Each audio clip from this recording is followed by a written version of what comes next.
minha dissertação em formato de livro. Opa, muito bem.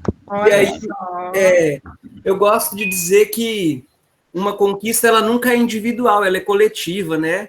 E aí, buscando aí na memória, da gratidão e do reconhecimento, né? Eu me vejo lá em 2008, quando o cursinho pré-vestibular Zumbi dos Palmares, lá na Escola Daniel, né, possibilitava essa oportunidade, né, de ter um reforço aí, um aprendizado, e um processo de construção de conhecimento, né, dessa consciência da nossa negritude, das opressões que nos afligem, né, e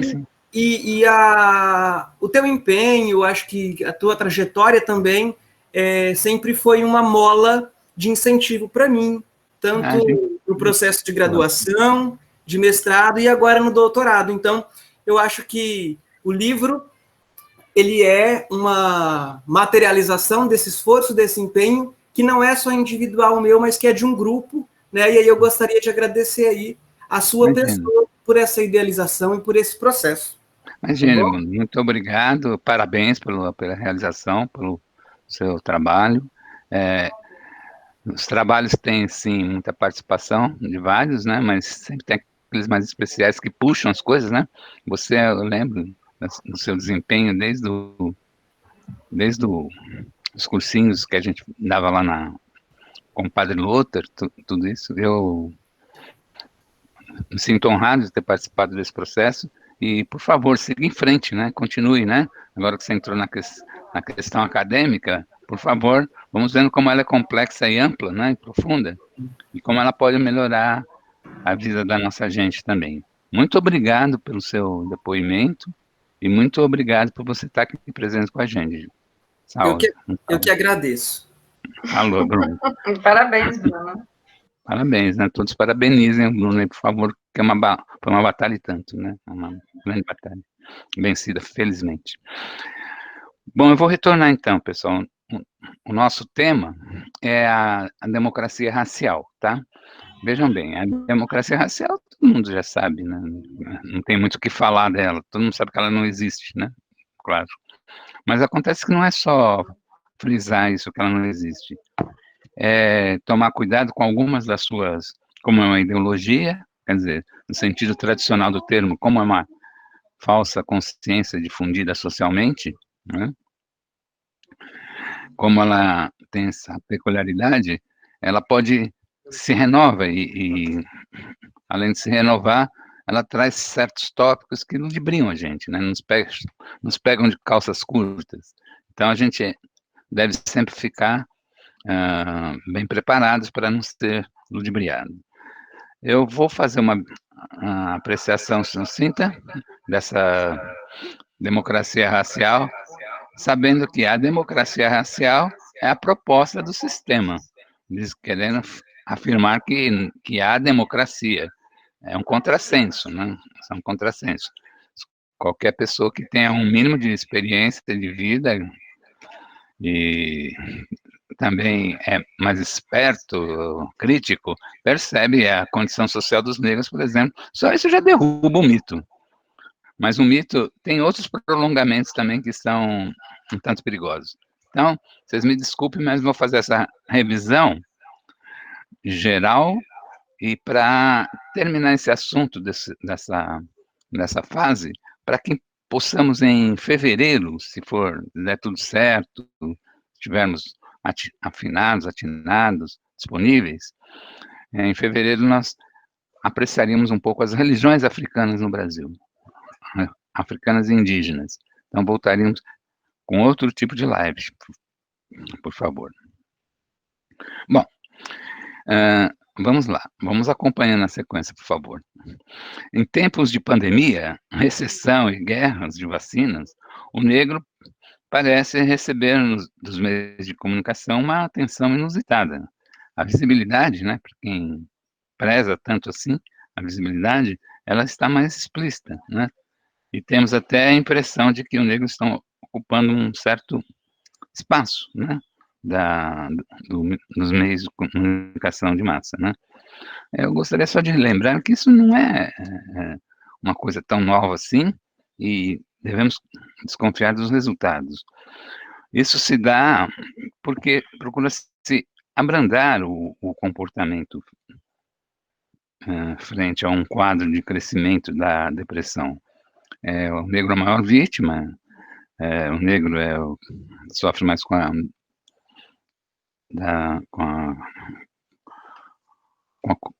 pandemia, é um negro que sofre os transtornos dessa ideologia de democracia racial que avança em vários desígnios. Mas de onde que vem essa coisa, né? Quem é historiador tem essa indagação. De onde que vem essa ideia de querer reafirmar o que não existe, né? De querer fazer com que as pessoas acreditem em coisas que são só podem até conter discursos eloquentes, mas que na verdade negam a realidade de fato. Esse discurso da democracia racial, ele começou na própria história. Muitos ficam falando, foi fulano que criou, que Beltrano, foi o outro. Não. Muitos deram muitas contribuições, mas de fato, o Brasil, por ser um país escravista, né, desde o século XV, XVI, precisou incluir nas suas estratégias de dominação, de colonização, um quanto de população não necessariamente ligada à matriz. As próprias necessidades do desenvolvimento colonial fizeram isso. E essa ideologia, luso, afirma luso tropical, né? Afirma no geral que o português desenvolveu um racismo brando aqui no Brasil, porque já tinha uma experiência de contato com outros povos, né, semelhantes, negros, mestiços, enfim, na Europa, e que, portanto, ele já era mais preparado, né? Vocês veem muito, os conservadores falam isso. Precisamos fazer um preparo para tratar o negro, não resolver o problema, preparar para trabalhar, né?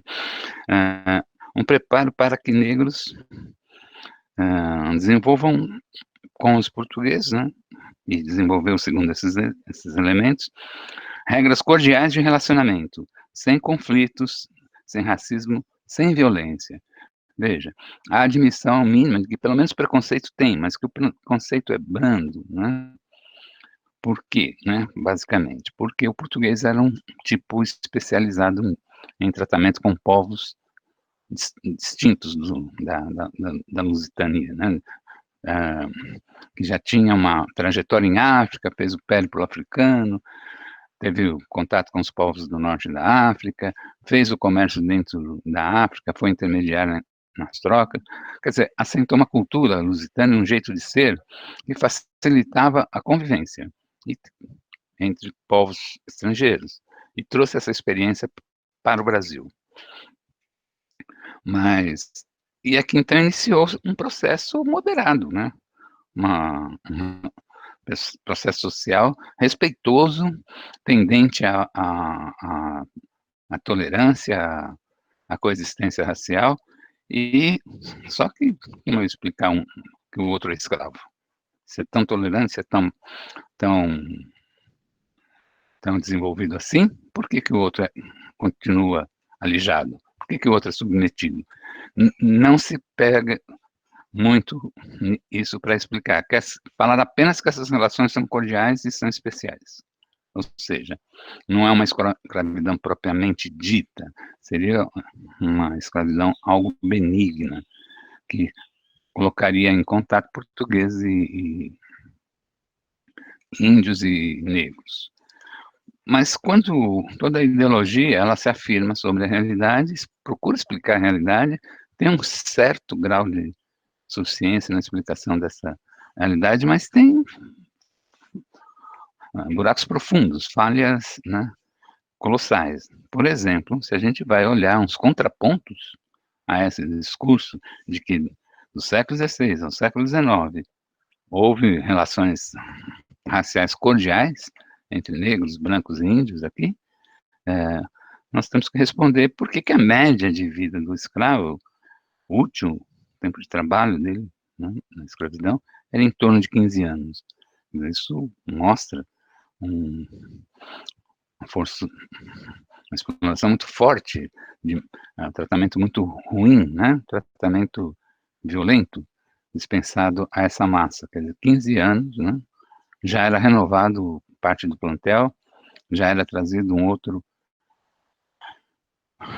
grande comboio, já era trazido um grande número de novos escravizados, o que já revela por si esse ciclo, né? Mostra que se a rotatividade era tão grande assim, a vida média do escravo era baixa, pequena.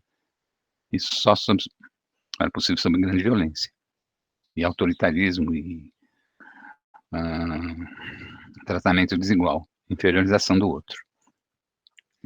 Ainda confrontando esses pontos, né?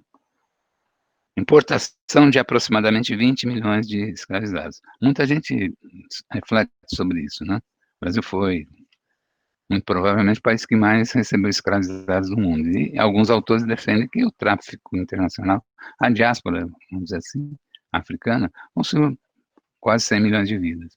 E que o Brasil teria, então, nesse movimento, uma participação de 20 milhões de escravos ou mais. Quer dizer, o grosso mesmo, né? Era, principalmente depois do capitalismo mercantil, a partir do capitalismo mercantil, com o ciclo da cana-de-açúcar, o grosso seria de escravizados, seriam produzidos, teriam sua produção no Brasil, avançando, sendo o país, então, um dos lugares mais favoráveis à produção e exportação, e claro que o escravo que era o arrimo disso, né, quem sustentava, e que tem uma média de vida muito curta, e quem morre logo sempre é trocado, né? E a escravidão é mercantil e até consome toda a vida do escravo, quer dizer, não há, é vitalícia, quer dizer, a pessoa não, se anula, a pessoa não é autônoma, não tem propriedade, submete completamente ao outro. Como que isso leva a alguma relação cordial que a gente não sabia? Haveria, como diz Gilberto Freire, uma propensão para um relacionamento mais alegre, mais cordial, mais pacífico, com relações, inclusive sexuais mais amplas e abertas. Claro que isso é quem idealiza que fala, né? Quem projeta isso que diz, né? Porque, na verdade, nós sabemos que não se punha dessa forma. Ou seja, o que havia, em grande parte? Havia uma compulsão ao trabalho muito forte, havia, por exemplo, pelourinhos, né? Essa é outra prova da violência, da dominação racial, e hoje ainda tem em alguns lugares como monumento histórico, mas revela, então, a violência física e religiosa e cultural. Quer dizer, havia castigos físicos em Pelourinhos, em que o chicoteado recebia até 300 chibatadas, né? Isso supera o limite da sobrevivência, né? Havia requintes de crueldade nisso. Como que isso pode engendrar relações cordiais? Não é possível. Só a crença pia de que o outro é muito inferior, ou a crença pia de que você ainda faz alguma coisa de bem por ele, escravizando, e a crença pia de que você está também em face de uma conquista pelo outro, né? Outras mini justificativas, mini ideologias de que tanto sofrimento assim, como de possibilitar que o escravizado viesse a receber uma alma, por exemplo, para depois poder entrar no reino dos céus, né? Bom, existiam pelourinhos nas vilas. Vilas, então, aglomerações maiores, né? Período colonial. Existência de 8.000 quilômetros ao longo de toda a história, né? Da monarquia brasileira. Quer dizer, se era cordial, porque tanta resistência, tanta luta, e tanta confrontação, porque tanta sociedade alternativa construída através dos quilombos. evidência, então, que era uma falácia. Veja bem, a ideologia, muitas vezes, ela se baseia num caso isolado e faz daquilo uma propagação universal, e fica em cima daquilo. Por isso precisamos tomar cuidado e sempre estar atento a apreciarmos os processos sociais com maior zelo, com maior senso crítico, etc. Não quer dizer que não houvesse uma fazenda modelo, por exemplo, no período colonial. Sim, que se aproximava, às vezes, disso, dessa caracterização da democracia racial, mas estender isso para o todo da colônia, estabelecer isso como forma de pensamento, não só obstaculizar a verdade, tornar aquelas pessoas crentes de uma ilusão, crentes de uma coisa que não correspondia, né? Que não existia de fato. A formação, então, de expedições de capitão de mato é um outro atestado, né? Quer dizer, esses homens recebiam para se organizar, faziam expedições, né? Para recuperar escravos fugidos ou mesmo para destruir outros quilombos. E retornava todo ao estatuto colonial da escravidão. Não se inaugurava nenhuma cordialidade depois da destruição de um quilombo ou do combate num determinado quilombo, uma destruição de um quilombo. Mas aquela ideia de que aqui havia um relacionamento distinto, aberto, mais tênue, cordial, se punha, talvez em função de vários relacionamentos sexuais, mas aí tem que se entender que o relacionamento sexual nesses termos é compulsório, do jeito que ele vier. Não precisa ser necessariamente estupro, pode ser chantagem, pode ser várias outras formas, mas você não está se pondo um relacionamento puro, claro, aberto, verdadeiro. O outro está sob compulsão no relacionamento. O outro está sendo obrigado a fazer aquilo por não ter outra alternativa, ou ainda ser reprimido e pelo pelourinho, e assim por diante. Então, né, se projetou assim para a cultura brasileira um racismo cordial, quer dizer, parece que o brasileiro, né, o português inicialmente, com os outros, índio e negro, tinham a cordialidade como marca maior, e que isso nos tornava distintos, diferentes. Eu desmenti isso aberradamente, né, o número de escravizados vindo para o Brasil, instrumentos de violência, que eu falei agora há pouco, né, e baixa duração da longevidade muito baixa do escravo, né, em torno de 15 anos. Tem várias outras, né? A criança já era escrava quando tinha pouca idade, já servia de brinquedo vivo do senhor, né? Instrumento de desfrute de excesso de dominação, assim por diante. Bom, acontece que a nossa história ficou marcada por isso, por essa raiz, assim, mas é claro que essas opiniões, essas ideologias não eram tão fortes, precisaram de alguns teóricos que vieram no século XIX, a partir do século XIX, que restauraram e que reenfatizaram essa suposta marca maior do brasileiro, que era a tolerância e a cordialidade em relação ao racismo, sendo que, na verdade, isso já é uma contradição em termos, né? Você tem um racismo cordial, como pode ter um racismo cordial, né? A não ser sob alguma argumentação que não se justifica plenamente e que não é completamente verdadeira. Bom, nós vimos então que as projeções de conflito e lutas de classes, no próprio período colonial, já emanava dos quilombos, né? São uma expressão dele. O quilombo de Palmares chegou no apogeu a ter 30 mil libertos. E isso correspondeu, no século XVI, a quase um terço da população colonial. Quer dizer, a contraposição, a rejeição, a luta e a esperança era muito grande. Isso não teria sentido se o sistema realmente fosse cordial, né? Se o racismo fosse ameno, pacífico, agradável. O fato do capitalismo comercial continuar vendendo escravizados é outra demonstração clara que não havia esse racismo cordial, porque é crescente, né?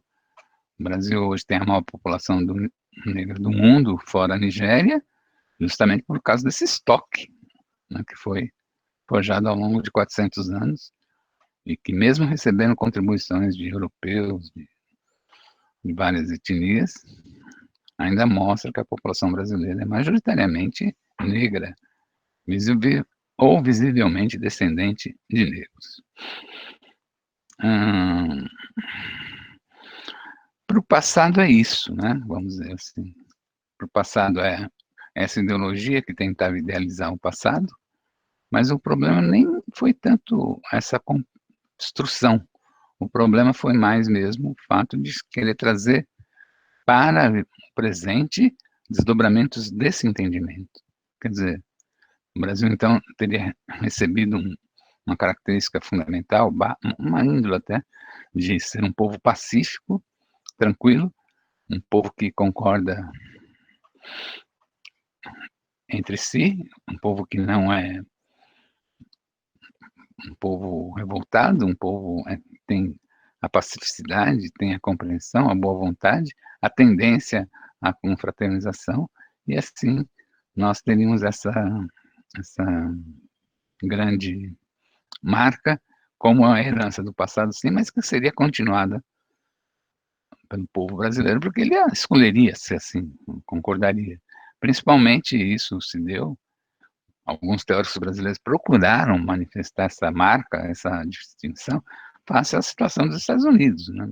Nos Estados Unidos, depois da abolição, nos Estados Unidos, não houve nenhum discurso solicitando um racismo cordial, não, pelo contrário. A maior parte da população norte-americana negra foi lutar, né, para conquistar direitos, se opôs frontalmente, denunciou o racismo e serviu de referência para o mundo inteiro melhorar em grande parte a condição do negro na sociedade, da diáspora. Bom, mas essa negridade e negritude contemporâneas já existiu minimamente aqui, isso que eu quero dizer, né? Os quilombos são uma expressão disso, desdobramento da atuação quilombola aqui no Brasil também já revela que a democracia racial era mesmo uma ideologia, a ideologia IDR, a ideologia da democracia racial, que quer subsistir, né? Quer mostrar uma marca maior do nosso país, dos nossos negros e brancos, quer dizer, nós seríamos, então, seres todos especiais, só que é tudo pobre, né? Pobre, miserável, boa parte da população negra, e é um dos países atrasados. Vamos observar como vive esse povo, como seria, né? Seria um paradoxo aceitar um racismo cordial vivendo em condições tão miseráveis assim, como vive, tão de pobreza.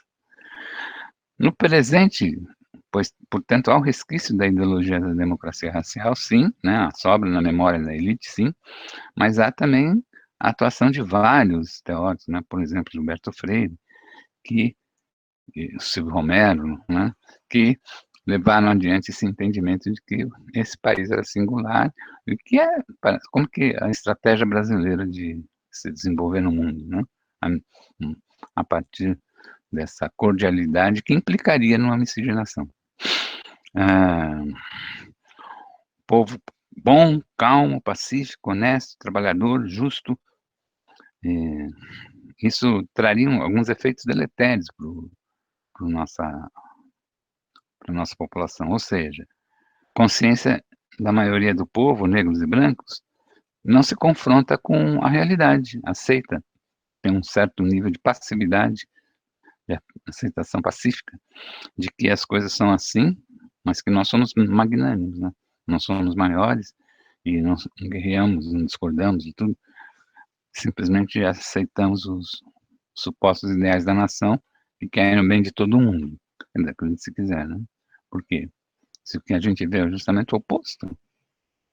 O que segue na história pregressa e atual do Brasil é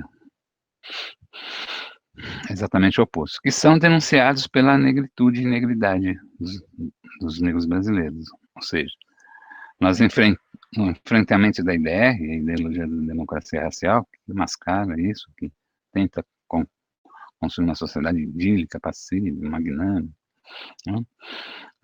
Cordial, sobre todos os aspectos, inclusive tendendo à miscigenação. A miscigenação seria uma evidência dessa cordialidade, dessa tranquilidade, dessa aceitação. Entretanto, esses enfrentamentos à IDR mostram, né, a gente vê no noticiário hoje, principalmente, quando as vidas negras importam bastante, a gente vê que as denúncias estão cada vez mais se avolumando, e esse mito de que somos uma democracia racial cada vez mais vai decaindo, desvanecendo. Denúncias de racismo e discriminação estão ali, dispensas, né? Até mesmo a Globo passou a anunciar, né? Eu lembro que num dos programas que a Globo estava fazendo, cobrindo a campanha Trump e Biden, a Globo falava das peculiaridades das eleições americanas e estava acontecendo as manifestações nas ruas, né, dos negros, por vida negras importam, mobilização em massa. Então, um ouvinte ligou para a Globo e falou assim, mas o que vocês querem? Está acontecendo esse movimento enorme, fantástico aí, nacional, as vidas negras importam, vocês estão mostrando peculiaridade da campanha do Trump. Quer dizer, mudança de foco completa, né? Bom, mas hoje já é assim, né? Hoje já tem até, em função desse movimento todo, já tem até alguns, se você reparar melhor, no Globo News tem alguns representantes negros que falam mais coisas. Cuidado, o fantasma da IDR aparece porque eles não estão falando muitas coisas, estão falando só algumas coisas. Por favor. Protestos e processos, né? Lutas imediatas da negritude. O racismo, na verdade, continua sendo praticado, né, e ocultado. Agora que está vindo à tona certas práticas racistas, está assustando muita gente. Os acontecimentos de Porto Alegre, né? E no Carrefour, né? Aquilo que muita gente se surpreendeu, quer dizer, é a prática, né? Quem já sabe, né, de ocorrências desse tipo, é a prática do racismo em vários, não é só Carrefour, não, em vários. Eles têm as suas casinhas, agora não sei como vai ficar isso, né? Suas casinhas de tortura, né? Mas esse é um aspecto só, né? O racismo não se resume a isso. Se a gente ficar só achando que a exacerbação da violência, que é o racismo propriamente dito, ou exclusivo, nós perderemos o fio da meada, nós perderemos o racismo estrutural de uma forma mais ampla, mais nociva. Ou seja, nós temos que entender sim e não esquecer que existe isso, né? Essas violências como veiculadas pelos meios de comunicação, mas nós temos que observar que, sobretudo, uma escola que não ensina história, que não ensina história do negro, que não se incomoda com a Lei 10.639, é tão nociva, é muito nociva também, para as relações raciais. E que isso não é relação idílica, isso não é respeitoso, isso não é cordialidade, isso é uma forma de dominação disfarçada, sutil, suave. Bom, a sociedade dita democrática, sem o exercício e reconhecimento da democracia, já era citada por, né, Machado de Assis. Né? Veja bem, saindo da escravidão, entrando na República, havia refinadas citações do Machado de Assis, mostrando, né, que ele, por exemplo, tem um personagem que eu não lembro mais, que ele batia no ex-escravo dele da mesma maneira que antes. Né? Quer dizer, onde estão a cordialidade? Ou, cadê as metas da nação? Cadê as escolas, a educação? Por que não começou na República? Hoje ainda, a maioria dos negros brasileiros não tem um segundo grau. Qual é a cordialidade que há nisso? É de hoje esse racismo aí, daqui a agora. Você não dá o direito do outro, não confere o direito do outro, ganhar mais. Ganha um salário de fome, miserável, mal subsiste. Então, 54% da população brasileira negra é a quantidade que havia, né? 54% em 2019, no ano passado. Mas, se formos aos presídios, vamos ver o percentual, por exemplo, de negros que é prisioneiro. É acachapante. Próximo de 80%, quer dizer, está na nossa frente, né? É visível, né? É comentado, assim. É dito que os negros são a população carcerária majoritária, mas não se vê que isso desmistifica a democracia racial. Que democracia que é essa? Que põe a maioria de uma etnia na cadeia, né? Forçosamente, e a maioria da pobreza também, e assim por diante. Bom, vamos pegar alguns dados, alguns tópicos, né, quase, para mostrar que a democracia racial não se sustenta mesmo. Veja. Se ela não se sustenta pelo geral, ó, gostaria que todos acompanhassem esse raciocínio. Se a maioria dos brasileiros não tem representação garantida no Congresso, no debate, no transcurso do movimento político mais amplo, Senado e Câmara, porque sua representação sequer chega lá. Né? Por exemplo, observe os estragos que tem uma bancada evangélica, ela impede que se cheguem às propostas de boa parte dos setores dominados. Elas nem veicula, nem deixa seguir adiante, corta a discussão, impede. Se ali já não há, se no âmbito mais amplo não há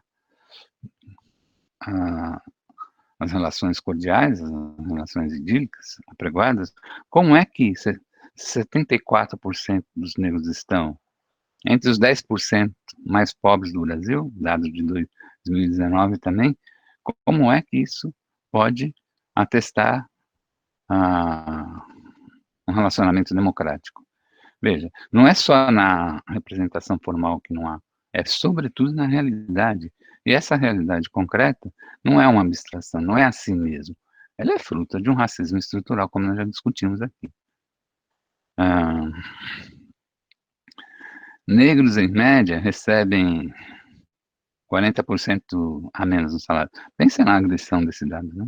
Como é que é possível excluir tanta gente assim de uma remuneração que já é pífia, que já é muito baixa, né?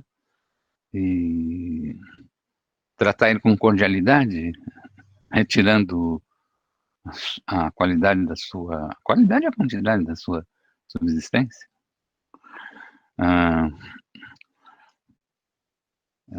Outro levantamento é, lógico, é uma estatística geral. A cada 23 minutos, um negro é assassinado, né?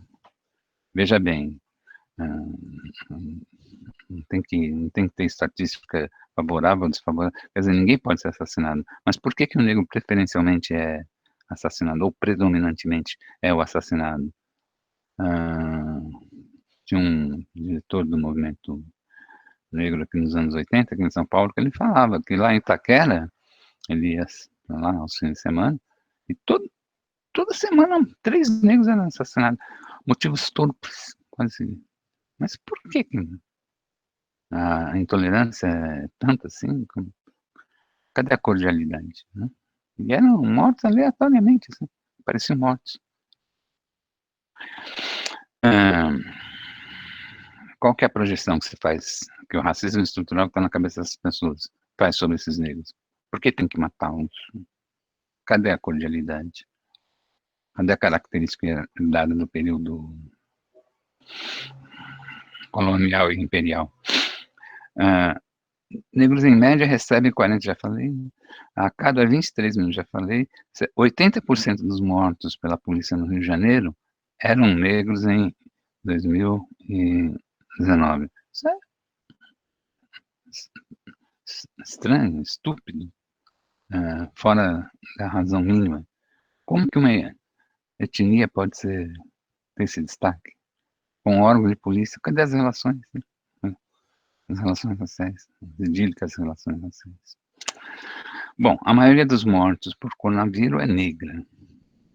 Isso foi constatado efetivamente no Distrito Federal e é projetado para o Brasil, né? Quer dizer, mesmo com a subnotificação, sabemos disso. Né? Não é preciso buscar muita explicação. Né? Sabemos quem viaja de ônibus, quem viaja de metrô, quem trabalha nas ruas, quem é empregada doméstica, quem por diante. Essa falsa consciência racial, né, primeiramente, a democracia racial, que é projetada para o povo brasileiro todo, que nos coloca como singulares, claro que veio associado a outros mitos, né? Que o Brasil era a terra boa, que o Brasil era a terra que tudo dava, que no Brasil se conseguia sempre as melhores oportunidades, que todos tinham aberto para si a oportunidade de melhorar de vida, tudo isso. E hoje nós estamos vendo, né? O que está acontecendo com esse pseudo-ecologismo aí, né, brasileiro. Quer dizer, hoje está as enchentes é o que predomina, hoje predomina as queimadas, né, até as criminosas. Quer dizer, parece que ao mesmo tempo que fracassa ou reduz a significação e a importância da democracia, a ideologia da democracia racial, decaem também essas outras explicações.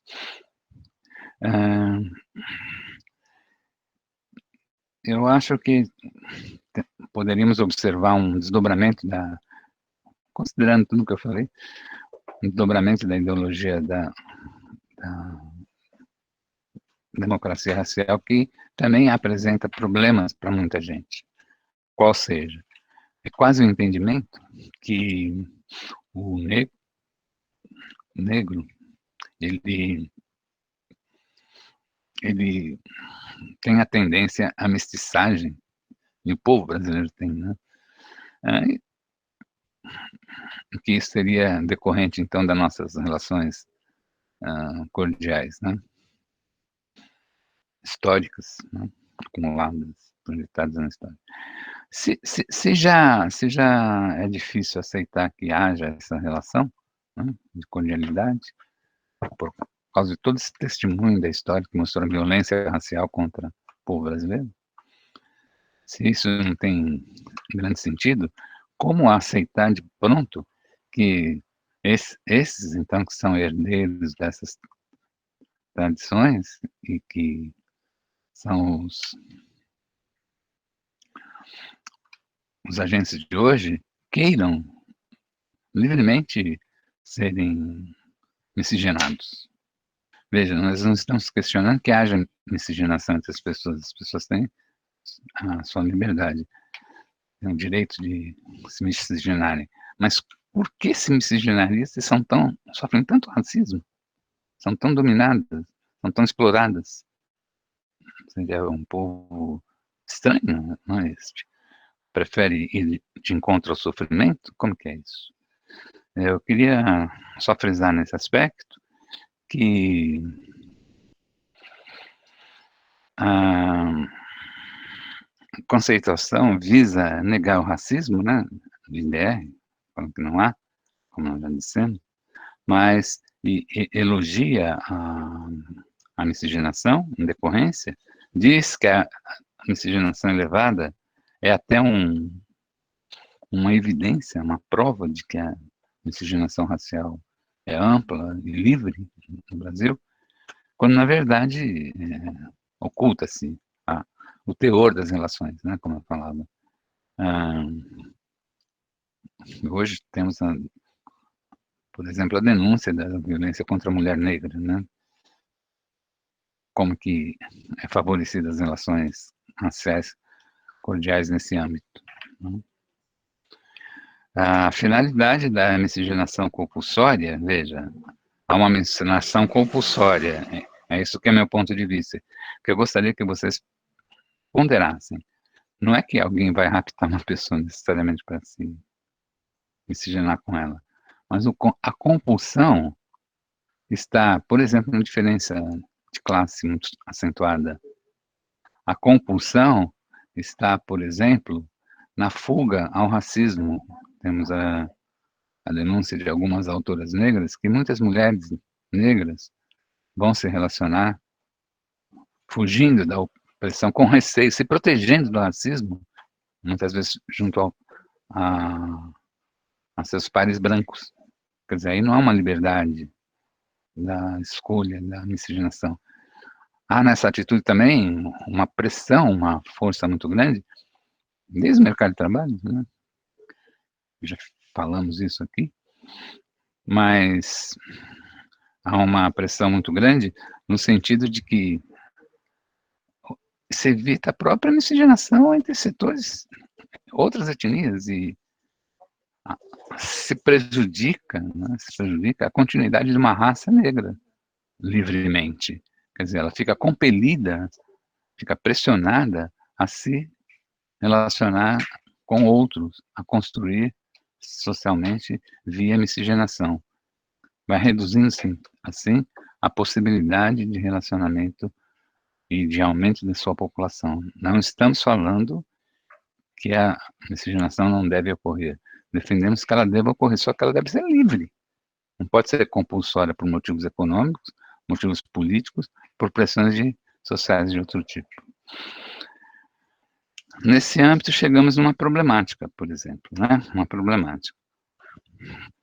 Possibilidade de crescimento do embranquecimento e redução da raça negra, ou seja, se não observarmos com acuidade, com presteza, com profundidade, a questão de que as relações raciais não são idílicas, nós podemos aceitar livremente a miscigenação, sem críticas, impulsioná-la e levar ao embranquecimento maior dos negros na sociedade brasileira, que é o grande sonho da elite brasileira no século XIX.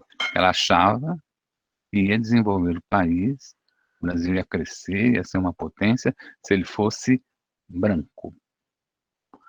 Se somos realmente adeptos de uma verdadeira democracia brasileira, democracia racial brasileira, democracia aberta, não tem sentido pensar as coisas dessa maneira.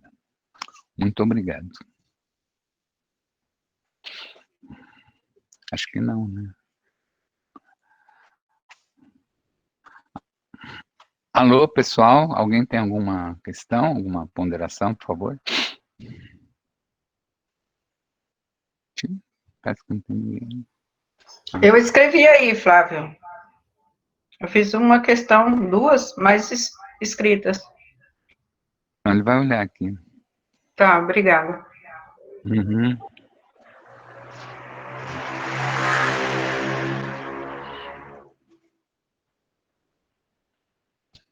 E onde? Aqui. Pois não.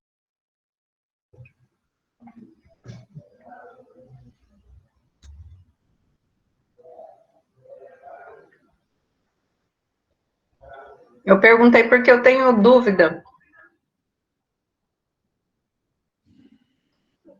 sobre a falsa cordialidade, assim.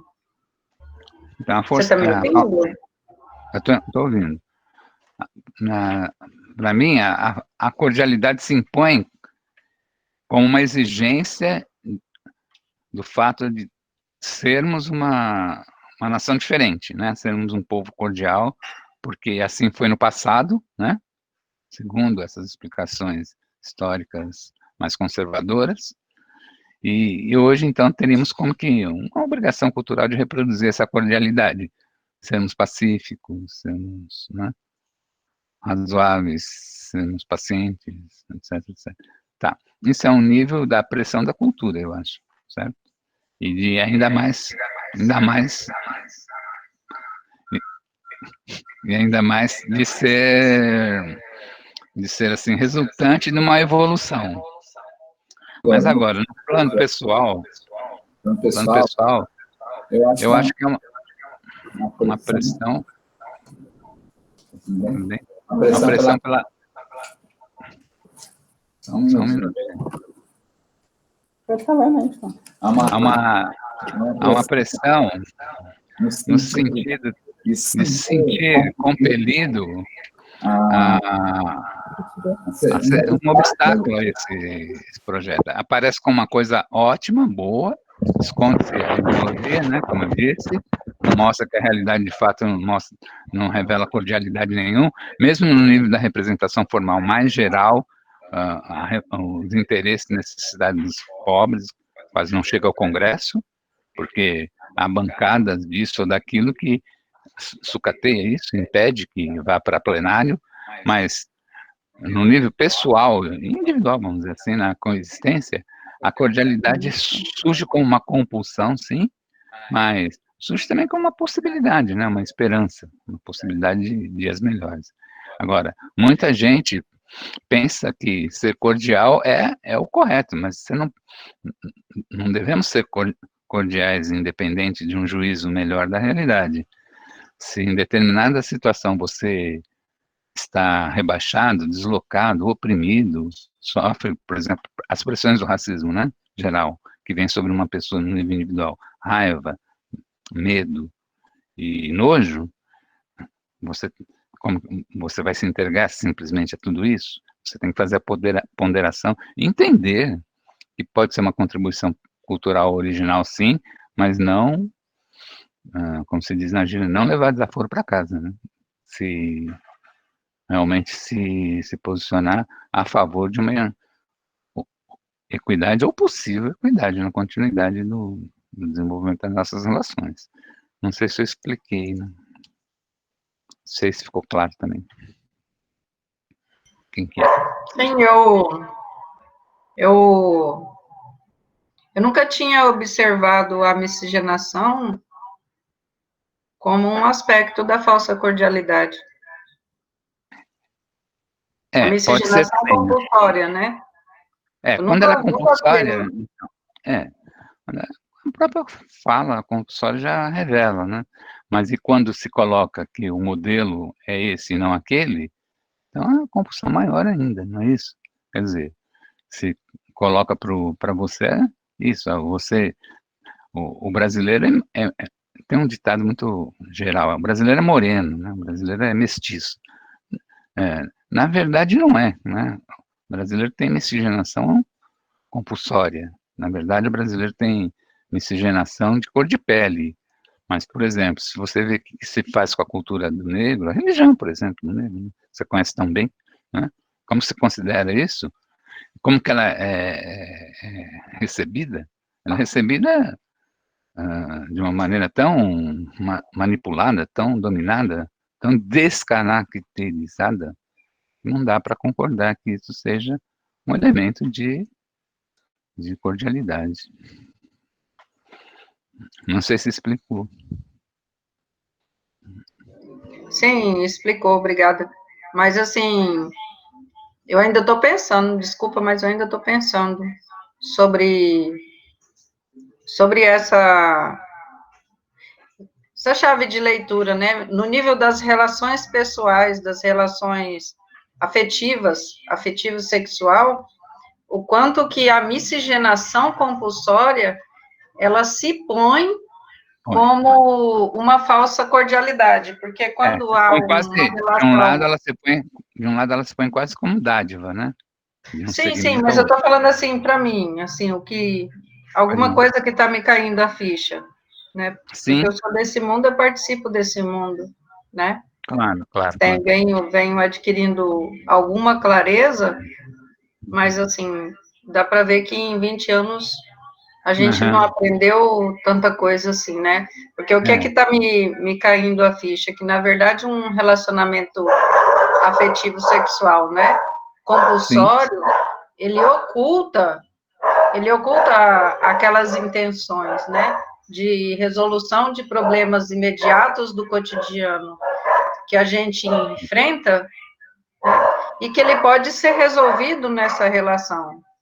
Né? Sim, o ideal então, seria, uma falsa cordialidade é uma falsa cordialidade. Isso, assim, mas a falsa cordialidade está presente. Lá, se a relação for franca, aberta, né, profunda. Não, tranquila. Sim, mas eu estou falando assim, 20 anos que eu falo de movimento negro, né? E tendo contato com essas teorias e aprendendo, e de repente a gente descobre que não aprendeu uma coisa que está assim, diante das, assim, está nas barbas da gente, né? De que, na verdade, parece que o relacionamento compulsório, né, afetivo, sexual, que envolve casamento, né, na maioria das vezes, existe uma compulsoriedade e que ela não parece ser parte.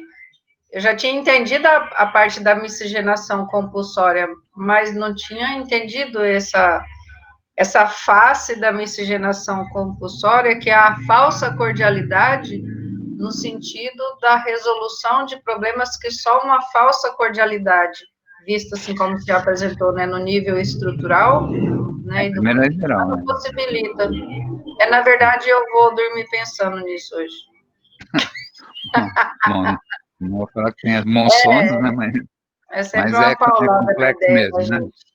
É complexo, mas devemos pensar nisso, que a miscigenação, ela já parte de um quadro promissório inicial, quer dizer, já parte da aceitação de que o negro é inferior na relação. Já se começa assim. Né? E daí se desenvolve. No nível pessoal, né? Bom, mais alguma questão, pessoal, por favor? Alguém quer colocar? Discordar?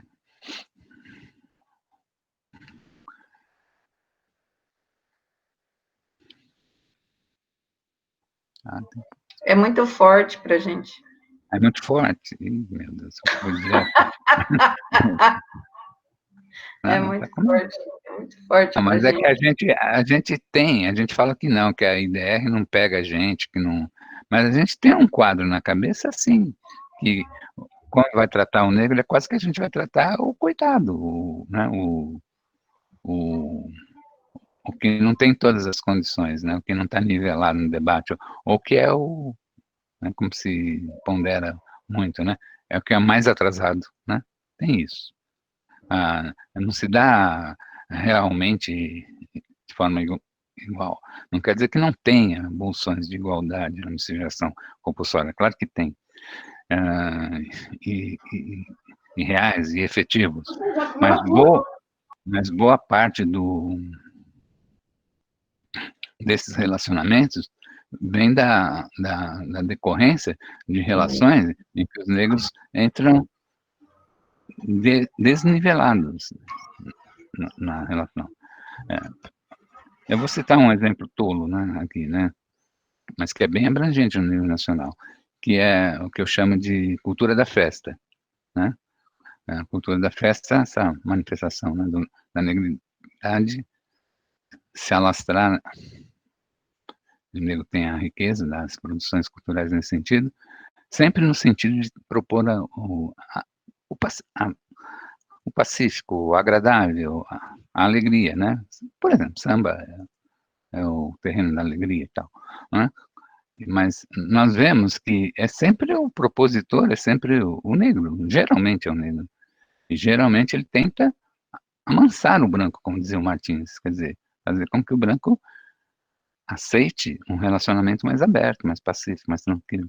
E quem que vai para esse relacionamento da cultura da festa com certos pruridos, né? Não é o negro. Não sei se eu deixei claro. Alô, sumiu. Alô, sumiu.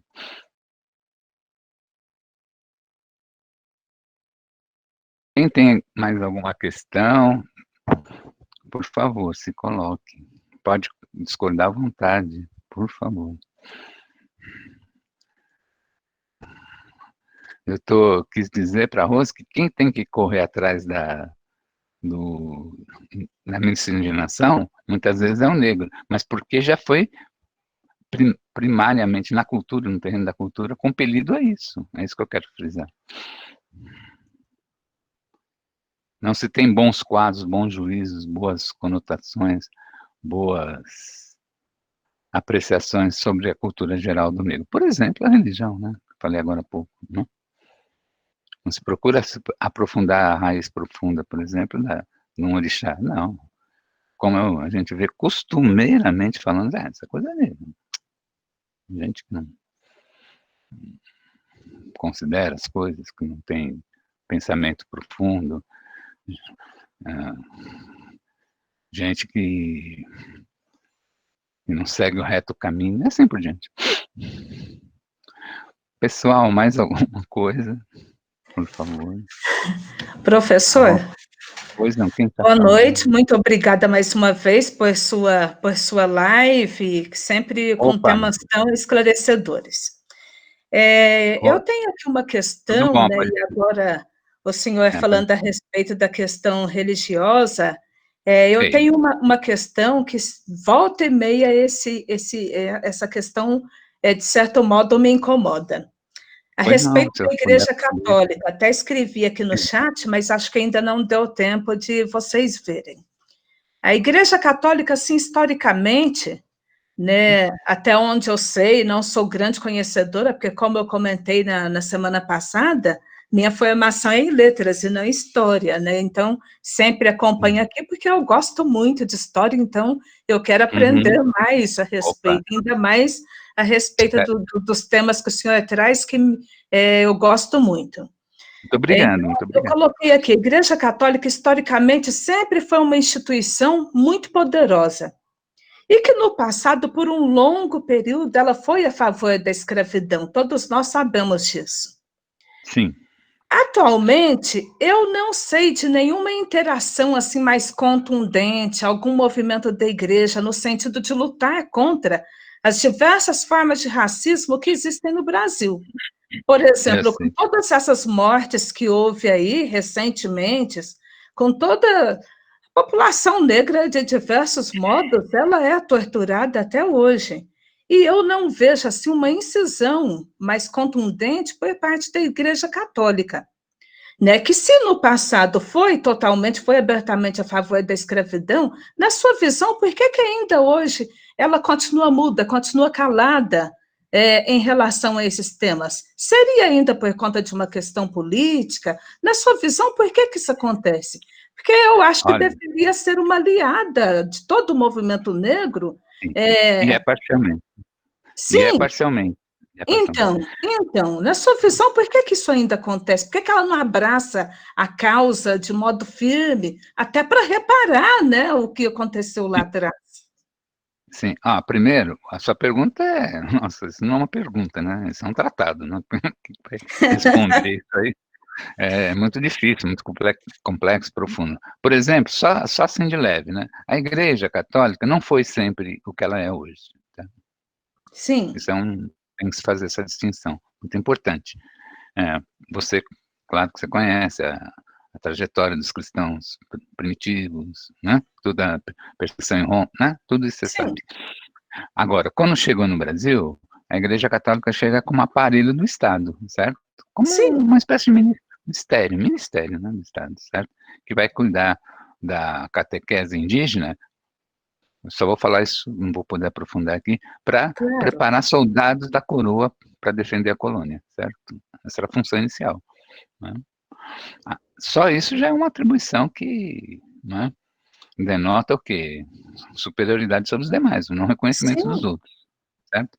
Agora, dentro da ideologia mesmo da Igreja Católica, vamos usando esse conceito, né, ideologia.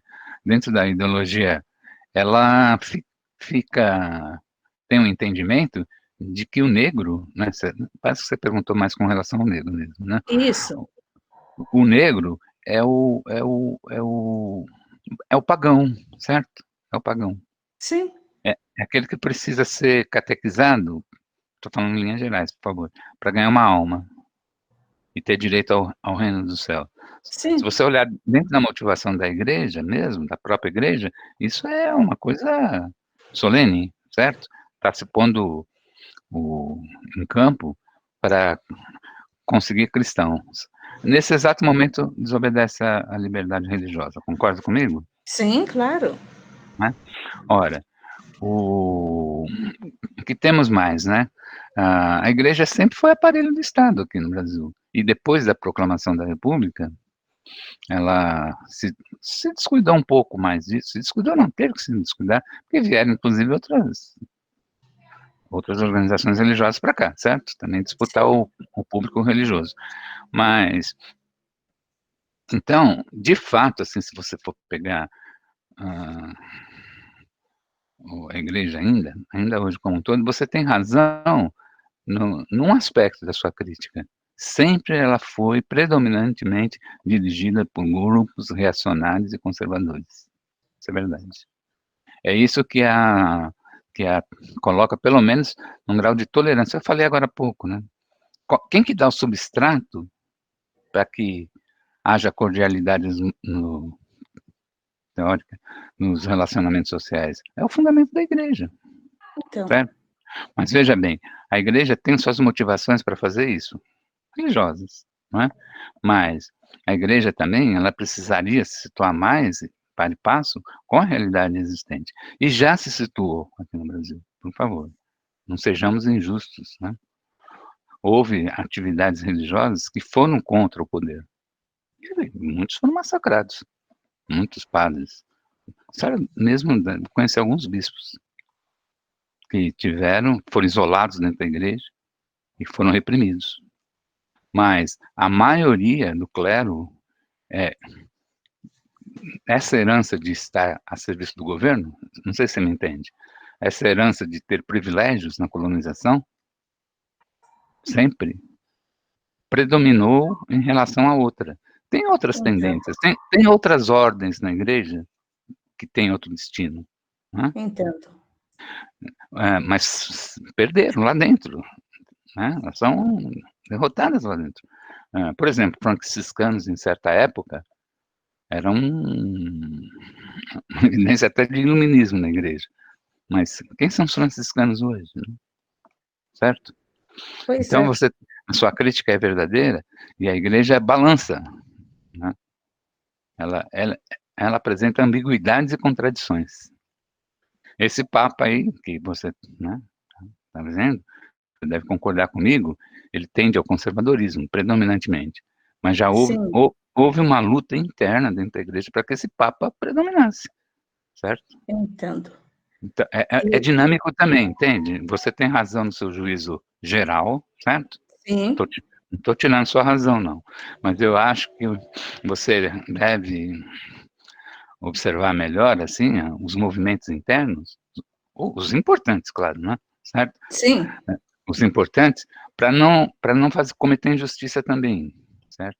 Sim. Por exemplo, tem acho que é a APN no Brasil, APN, Associações dos Padres Negros, né? E eu conheci esse pessoal lá em Goiás, tá? Essa eu nunca ouvi dizer, não conheço. Não, eles são do sacerdócio, são, né? E do grupo deles que surgiu, como chama assim? O padre que aqui em São Paulo criou aqueles cursinhos, como chama? Não é mais Marcelo, não. Eu esqueci o nome. Que ensejou associações com várias sociedades cristãs ou não, para a criação de cursinhos gratuitos. E isso é que possibilitou que um número imenso de negros entrassem na universidade. Certo? Isso é uma ação positiva. Isso é uma ação positiva e que deve ser reconhecida. Educado. Isso, educado. Deriva da ação desses padres negros, que se lutaram lá dentro da igreja, dentro da igreja, lutando por uma ação social da igreja mais ampla. Então, nós precisamos tomar cuidado para não sermos muito generalistas. Duros na crítica. Mas temos que criticar, certo? Claro, temos sim. Porque ainda é predominantemente conservadora, né? Não é à toa que está perdendo o pódio, não? Está perdendo, né? por outras mais conservadoras ainda, que é pior. Mas você tem razão na sua crítica geral.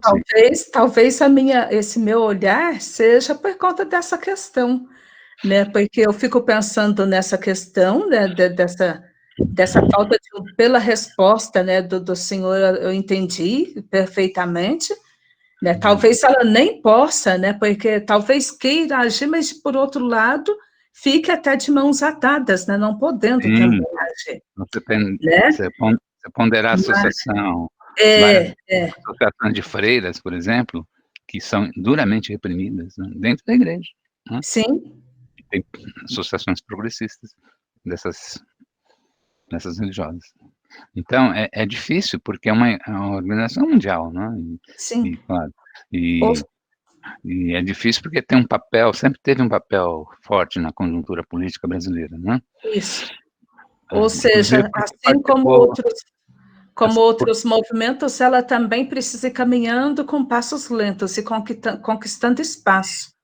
Né? Não pode chegar de uma vez, né? Entendi. Então, mas você tem razão, isso não elimina o comprometimento que ela teve no passado. Ela tinha escravizados, fazendas, né? Sim. Fazia parte do sistema. Sim.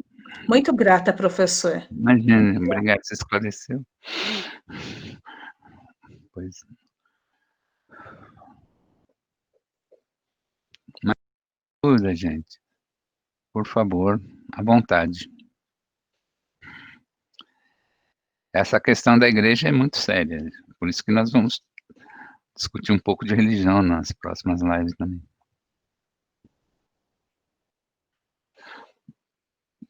Tem mais alguém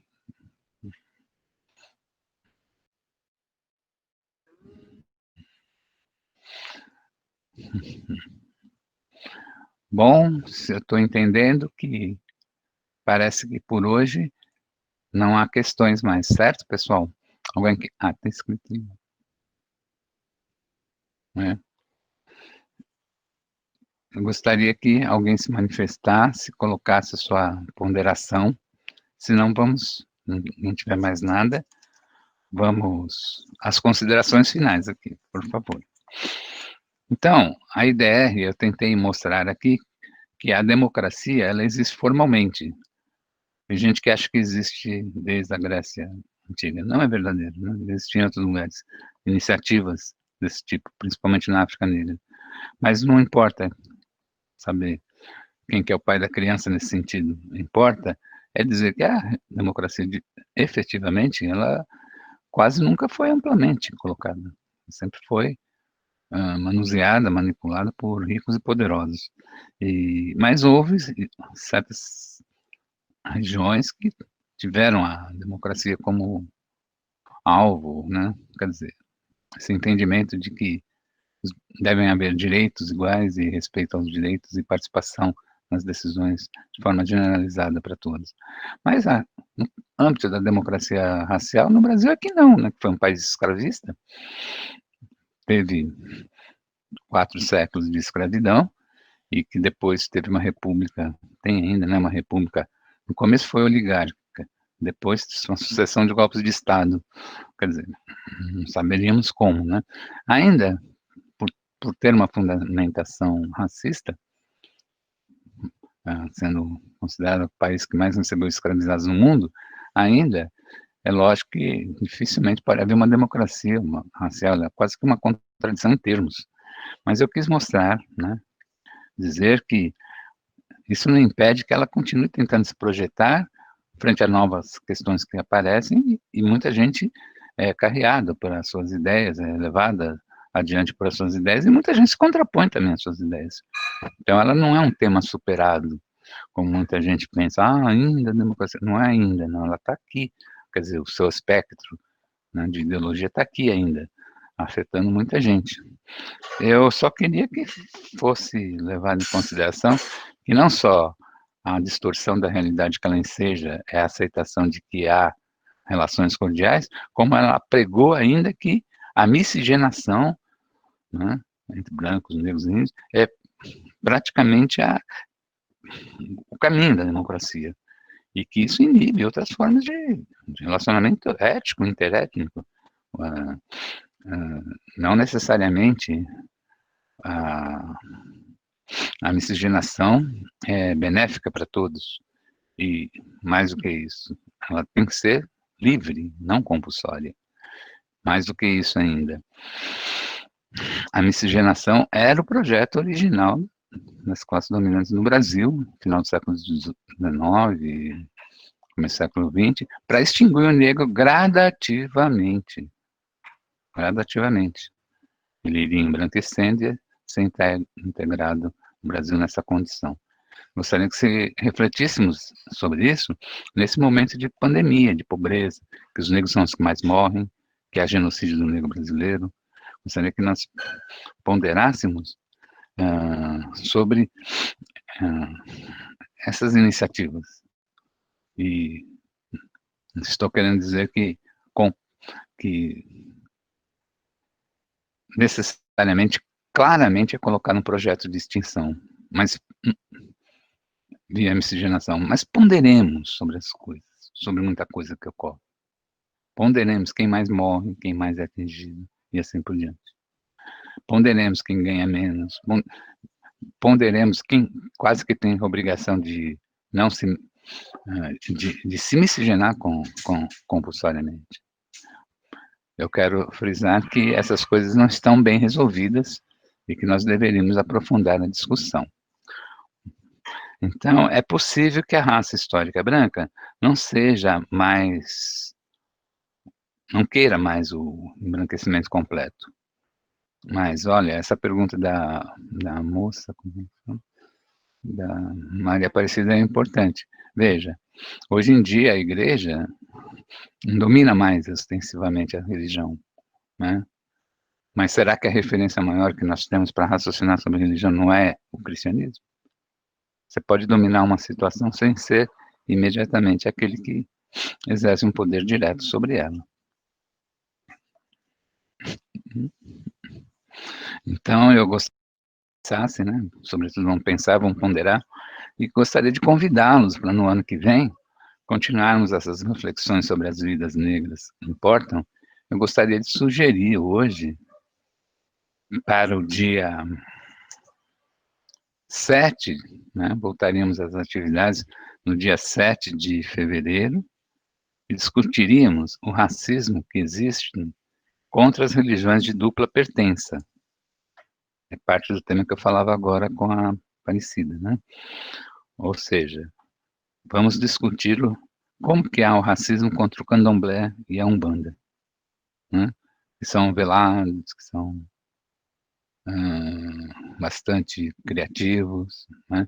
Mas como ainda há uma recusa não de querer ou não a religião, claro, essa liberdade religiosa existe para cada um, mas se não aceitar sequer os princípios, os preceitos e o direito à livre prática religiosa. Muito obrigado, boa noite para todos, boas festas para todos, tudo de bom, e saúde, né? Isso que importa, saúde, melhores rendimentos para todos, felicidades no nosso nível de vida, mas eu pondero, convido para retornarmos às atividades, se vocês se entenderem, concordarem, no dia 7 de fevereiro, às 18 horas de 2021. Tomara que já estejamos até lá todos vacinados. Boa noite.